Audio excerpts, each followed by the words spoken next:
My name is Sergeant Ric Schiff. I'm an 11-year veteran of the San Francisco Police Department.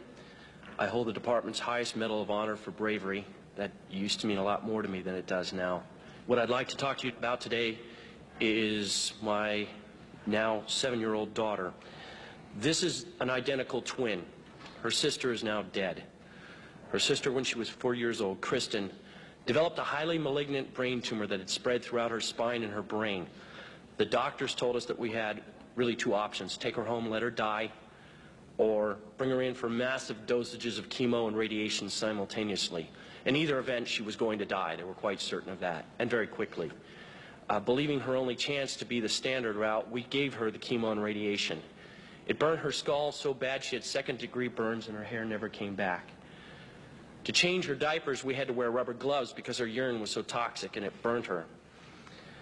At the end of 6 months, miraculously, she survived the standard treatment, although there was a high expectation she wouldn't. She still had cancer.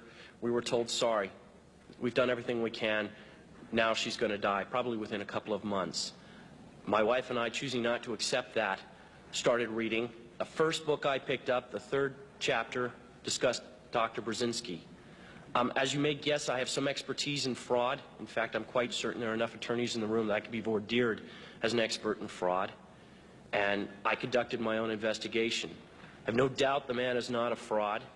I have no doubt that he does what he does out of earnest belief that his medicine works. And now you're in a position to judge for yourselves whether it works or not.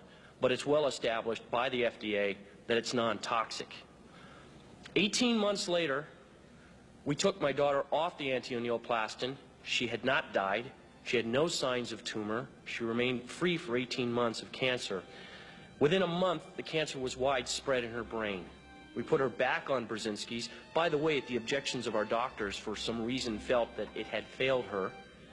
We put her back on. Within 9 weeks, the tumor was completely gone. She died last July of neurological necrosis. Her brain fell apart from the radiation. The autopsy showed that she was completely cancer-free. Out of 52 cases of that disease ever, no one died cancer-free, just Cryssie. So she didn't die of a terminal illness.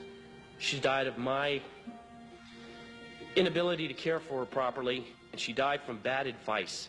She died because there's a government institution